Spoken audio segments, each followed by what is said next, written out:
watching the English newscast here on Future Television. I'm Lina Tamim, and these are today's headlines. 2 people are injured as a wildfire renews for the 4th day in the Jabal Hassin forests in the heights of Mount Akroum. Syrian and Russian warplanes launch a wave of airstrikes in northern Syria, killing dozens in areas held by a rebel alliance battling to take control of Aleppo. And at least 10 children are killed in an airstrike on a school in the stronghold of Yemen's Houthi rebels. The Arab coalition denies any involvement. 2 people were injured as a wildfire renewed for the 4th day in the Jabal Hassin forest in the heights of the Akkar region of Mount Akroum. Lebanese army helicopters were helping to extinguish the fire after emergency services struggled to put out the flames on the ground. Helicopters took off from the Qliat airbase in the Akkar region and headed to Akroum, where the fire blazed through large areas of woodland, especially pine trees. The national news agency says there are no routes that the firefighting vehicles can use to reach the area of the blaze, and residents are trying by all means to douse the fire that keeps renewing due to high temperatures and dry winds. Residents of an East Lebanon town cut off irrigation canals in protest of the pollution of the Bekaa Valley's Karaoun Lake. Residents of the lakeside town of Karaoun in the western Bekaa used mounds of dirt to cut off canals used to cultivate fields to protest the polluted lake, which has begun to emit a foul smell.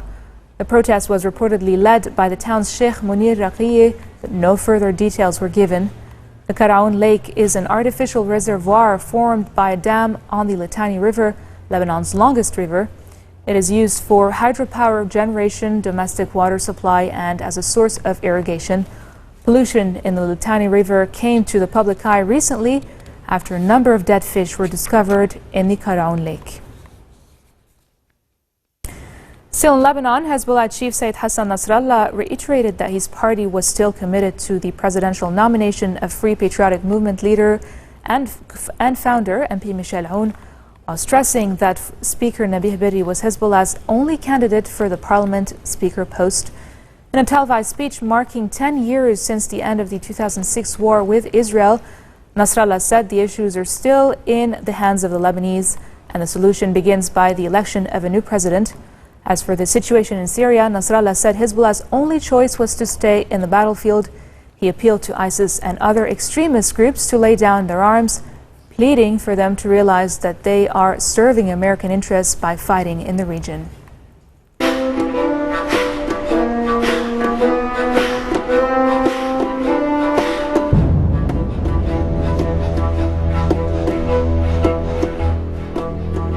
Syrian and Russian warplanes have launched a wave of airstrikes in northern Syria, killing dozens in areas held by a rebel alliance battling to take control of Aleppo. The strikes, which began on Saturday, killed at least 45 civilians in Aleppo and west of the city, and 22 more in neighboring Idlib province. The Syrian Observatory for Human Rights said the strikes were targeting areas held by the Army of Conquest, an alliance of rebel Islamist and jihadist forces that has mounted a major offensive to seize Aleppo. An AFP correspondent in rebel-held eastern Aleppo said the strikes were especially intense around the southern district of Ramusa, seized by rebel fighters earlier this month in a major setback for forces loyal to President Bashar al-Assad. 9 other civilians were killed in rebel shelling of government-held western Aleppo. And coming up next, thousands of Cubans celebrate Fidel Castro's 90th birthday. We'll be right back.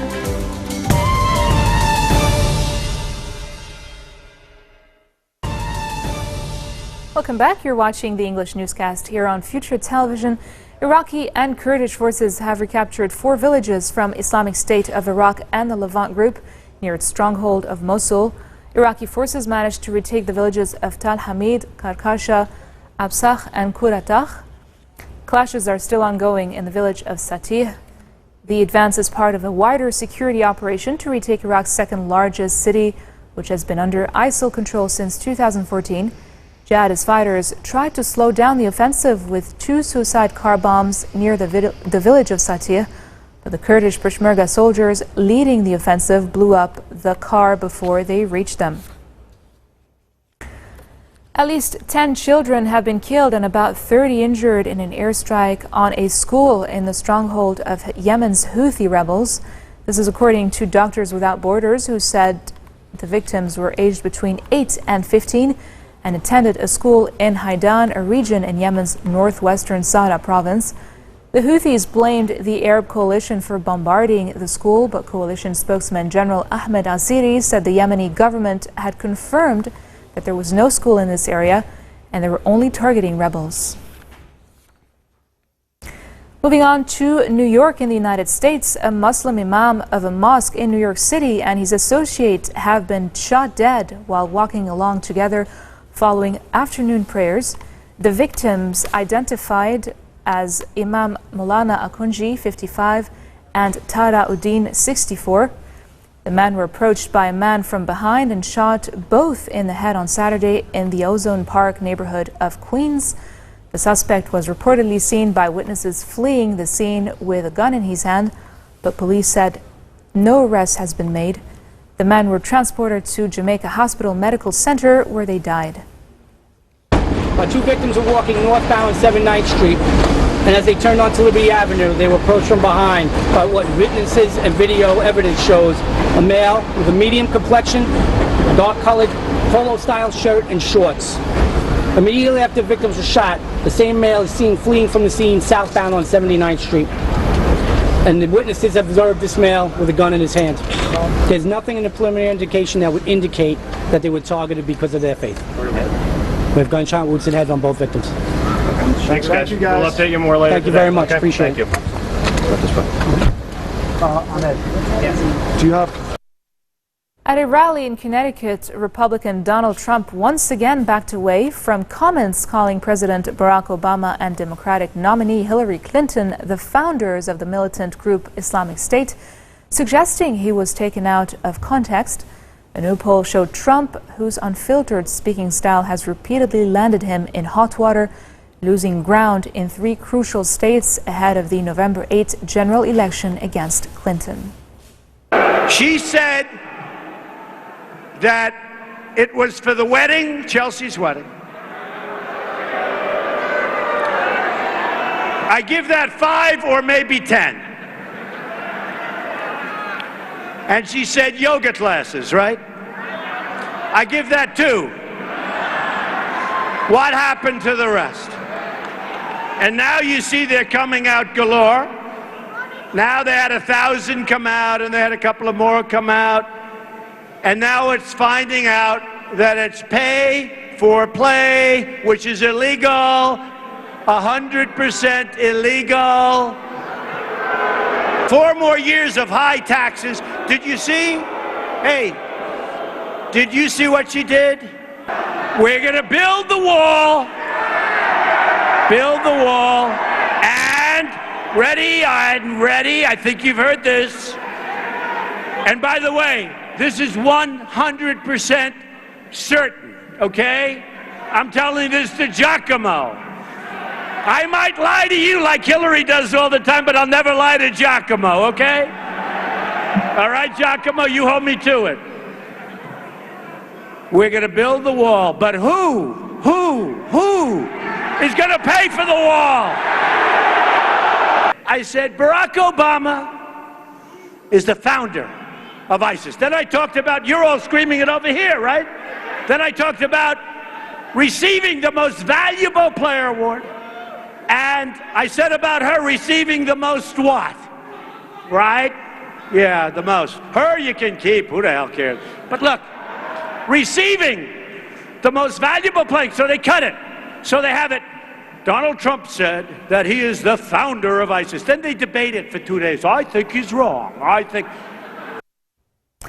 Thousands of Venezuelans have been crossing into Colombia to buy food and medicine after the opening of 5 pedestrian border crossings. Venezuela and Colombia opened several provisional border crossing points on Saturday for pedestrians for the first time in nearly a year as part of a progressive reopening agreed on this week.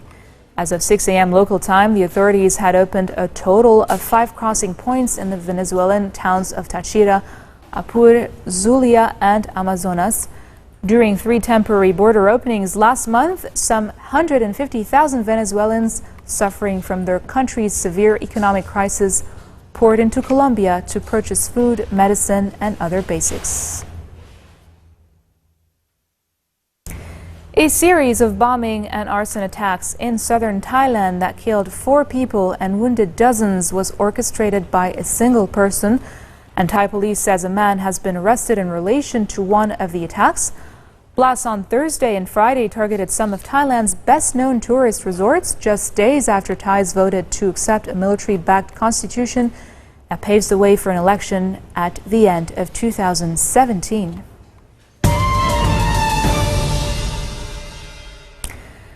Thousands of Cubans partied all night in Havana to celebrate the 90th birthday of retired revolutionary leader Fidel Castro, a man many see as no longer in touch with the times, but who remains revered for freeing Cuba from U.S. domination.